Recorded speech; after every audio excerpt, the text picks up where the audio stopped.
Bismillahirrahmanirrahim. Assalamualaikum warahmatullahi wabarakatuh. Hamdan wa syukurillah.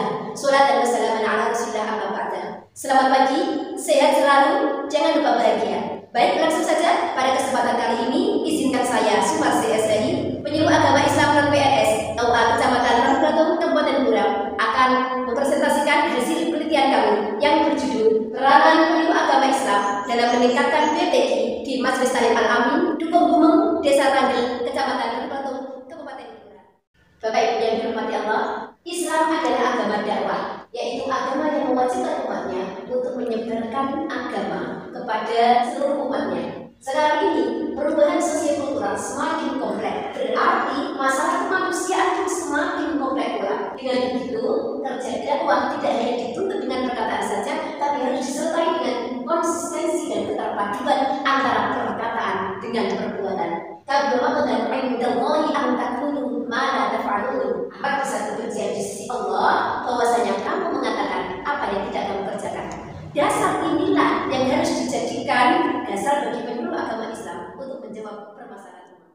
Berangkat dari latar belakang masalah tersebut, maka kami kemukakan beberapa rumusan masalah. Yang pertama, bagaimanakah peranan penyuluh agama Islam dalam meningkatkan PTQ serta kegiatan-kegiatan penunjangnya di Majelis Taklim Al-Amin Bumeng. Kemudian yang kedua, bagaimanakah peningkatan minat dan kemampuan selama tahun 2020 sampai 2023. Dan yang ketiga, faktor apa saja yang menjadi kendala penyuluh dalam usaha meningkatkan PTQ di Majelis Taklim Al-Amin dan bagaimana cara penanggulangannya.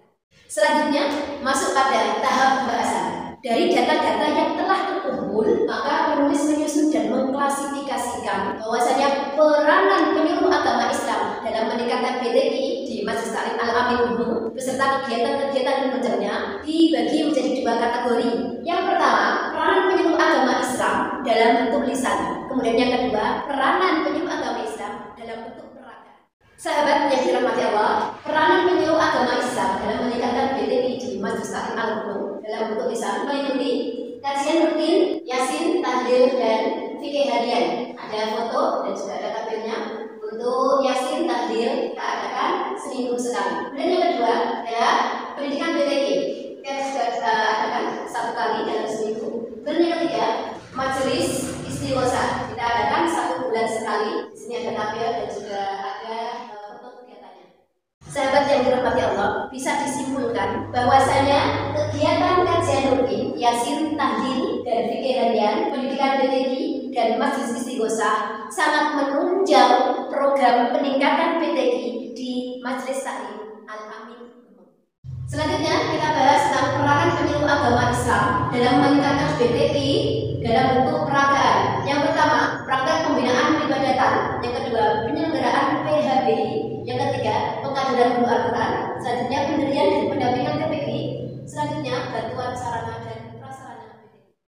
Bisa disimpulkan bahwasanya praktek pembinaan peribadatan fikih harian, penyelenggaraan PHBI, pengkajian guru Al-Quran, pendirian dan pendampingan PPG serta bantuan sarana dan prasarana PPG sangat erat kaitannya dengan program peningkatan kemampuan PTQ di Majelis Taklim Al-Amin.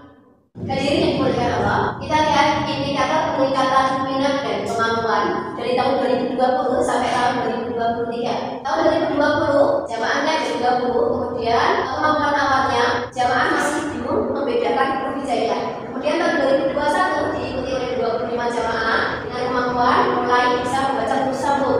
Lanjut tahun 2022 karena perangkat keluarga setempat itu sepakat untuk mendirikan PPG, maka rekrutannya gurunya diambil dari jamaah Majelis Taklim Bumeng yang sudah mumpuni. Kemudian tahun 2023 diikuti oleh 40 jamaah dengan kemampuan bisa membaca Al-Quran dengan lancar. Beberapa juga masih mengikuti. Kemudian bahkan ada yang sudah dapat surat-surat pendek, surat yasin, surat al-Waqiah. Sahabat yang dimuliakan Allah, tidak ada perjuangan tanpa kendala dan hambatan. Begitu juga yang dihadapi oleh penyuluh agama Islam di Bumeng, juga menghadapi beberapa kendala. Di antaranya ada faktor cuaca dan ekstrimnya jalan yang ada di menuju lokasi binaan. Yang kedua, faktor minimnya sarana dan prasarana. Yang ketiga, faktor usia. Yang keempat adalah faktor kesibukan harian. Nah, bagaimana cara penyuluh menanggulanginya? Ya, lihat faktor cuaca dan akses jalan menjadi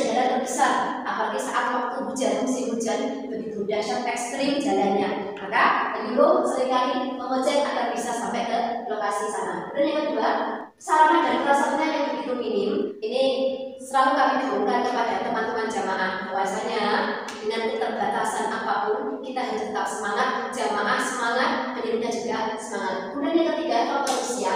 Rata-rata usia jamaah itu sudah tidak muda lagi, maka sering kami kuatkan bahwasanya memang belajar di masa tua tentunya mungkin di atas air, maka kami gaungkan juga tidak ada kata terlambat untuk selalu belajar dan belajar Al-Quran. Dari pemaparan-pemaparan sebelumnya bisa ditarik kesimpulan yang pertama, penyuluh agama Islam mempunyai peranan yang sangat penting dalam meningkatkan BTI di Majelis Taklim Al-Amin beserta kegiatan-kegiatan pengajarnya. Kemudian yang kedua, adanya peningkatan minat dan kemampuan Majelis Taklim Al-Amin dari tahun 2020 sampai tahun 2023. Selanjutnya, dengan semangat dan dedikasinya yang tinggi, penyuluh agama Islam bisa mengatasi kendala-kendala yang ada dalam mengembangkan PTPI di Majelis Taklim Al-Amin. Bapak Ibu yang dirahmati Allah, kami berharap semoga hasil penelitian ini bisa bermanfaat dan bisa menginspirasi para penyuluh agama yang lainnya, sehingga penyuluh agama kedepannya bisa tetap berjaya, bisa lebih cetar membahana dalam menebar kebaikan, manfaat dan maslahat